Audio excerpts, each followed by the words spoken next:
Hi everyone, this is Jason here from the Nathaniel School of Music. Welcome to part 5, the last part in this series on how you can make a rather boring major scale pattern a lot more interesting. So we've done how you can add the timing of one note, making it a lot more interesting and rememberable. We've looked at accents using things like triplets and quintuplets, where you divide the set by 5 or by 3. Then we've looked at swing, a very important jazz and blues performance methodology. Then we've looked at the all important clave. We've looked at the song clave and a few others in part 4. And now it's just pretty much an open playing field in this part, where what I am proposing for y'all to do is you take a beat of music, right, and divide that beat, because any beat with the concept of time can be subdivided into endless amounts, right, using just simple maths. We musicians tend to focus on division by 2 or 3 or 4. If you divide by 2, it'll be 1 and 2 and 3 and 4, and you divide by 3, 1 and a 2 and a 3 and a 4, and so those are the mnemonics we use. You divide by 4, 1E and a 2E and a 3E and a 4E and so essentially the speed of each beat remains the same speed, whatever the tempo was. Maybe it's 80 BPM or 60 BPM, while the division makes more options exist, because you can pretty much divide time by anything. So if you take one beat in a time feel, as I call it, so let's say you're dividing by 4, and you go 1E and a 2E and a 3E and a 4E and you observe one of those beats. You don't have to play 1E and a 2E and a 3E and a 4E and a 1E and... This feels a bit too cluttered up. There's like too much happening. It's not very musical. So, as the great Mozart said, music is the silence between the notes. So let's put some silence. You can do 1E could be silent, 1E and a. The and could be hit. So 1E and a 2E and tuck ta da da ta da da. Feels like a kind of a ta da da ta da ta da ta. Feels like one of those Cartoon Network shows, right? Like a gallop, like some horse is moving, forward. It's like nice music for a horse, I guess. Tak tagadak tagadak tagadak tagadak tagadak tagadak. So if you imagine that and vocalize it, perhaps it's like a play, a don't play, and two plays in the space of one beat. So it'll be ta da da da ta da da. Maybe start with just one note.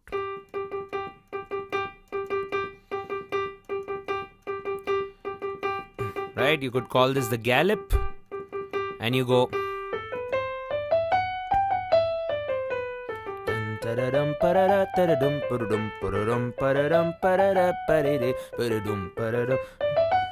you'll find it weirdly way more challenging than doing, just shredding the major scale up and down. In fact, I can sort of showing off right now that I can talk to you people while playing that particular thing, but it's actually brainless. There is no brain involved. It's just mechanics, So when you have to just remove one sub beat, one little beat from the bigger beat, from the main beat, it really plays with your mind, and it really forces you to practice and respect time, which is very important for rhythm. So you go pum pa ba bum. You will have to slow it down. Pararam pararirum pararam pararam. Now, what if I combine the gallop with just something very mundane and normal, like tum pararam pum pum pararam pum? What did I do now? 1E and a 2E and a. So 2E and a, I just didn't do the E's and the E's, making it less energetic, and it's just the main beat and the half beat, at halfway point beat. Pum pararam pum pararam pum pararam pum. You'll observe one thing very cool. Even though it may be easier to play, it's a lot more interesting to hear, right? If you try playing this for your friend or someone at home, I'm sure they like this a lot more.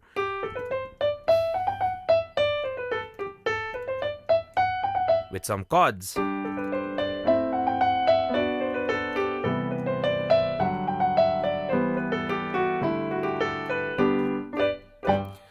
So it's just automatically a way to make melodies, or it's like a universal set of options where you go up and down the entire scale. So a melody, for all we know, has a lot of rhythm going on for it, and you just have to possibly not go all the way up and all the way down, create a few sub variations or smaller subset movements, and you may like what you play and you could use it in a song, I hope. Okay, and that was about the division by 4 time feel. You could also do over the divide by 3 time feel, which is a triplet. So instead of doing one triplet, one, which we did in part number 2, if you followed, right? Hopefully you guys have watched all the 4 parts. It'll be nice if you have, coming then to this part which sort of concludes it. If you haven't already, do check out all the links in the description. With triplets, what can we do? We can do something like da da da da da da da da da da da da da da. Da da da da da da pa da pa.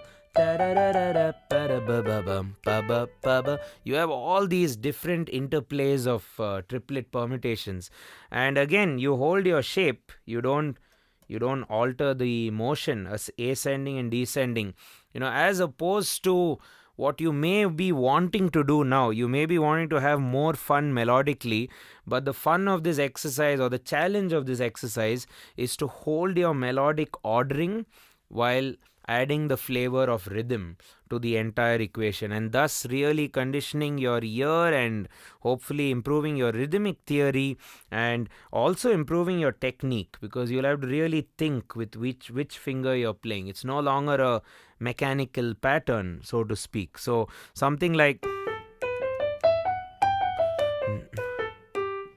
right? I quite like just playing with triplets, and improvise and see where it goes. So, in a sense, there is a lot of improvisation going on. It's just that there's no improvisation of notes, because the note choices are fixed. There's a ton of rhythmic improvisation going on here. So that's another very important thing I wanted to convey in this series, that improvisation is not about only the chord tones or the modes or the fancy tensions and jazz embellishments and stuff. It's just also about rhythm. In fact, rhythm is the foundation of it all. So you saw what we did. We went from, which cannot be used for anything musical, to something like,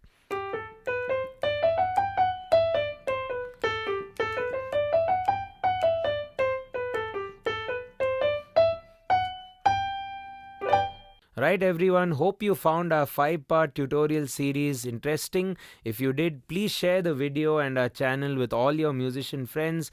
Turn on that bell for notifications whenever we release a new video or perhaps a riff. Do stay in touch with our music school. We have a lot of short-term courses which are for 1 month. We have these occasional workshops. We do a lot of YouTube live. And we also have very long-drawn, very detailed courses at Nathaniel School of Music. So I'd love to welcome all of you on board, and see you soon. Cheers.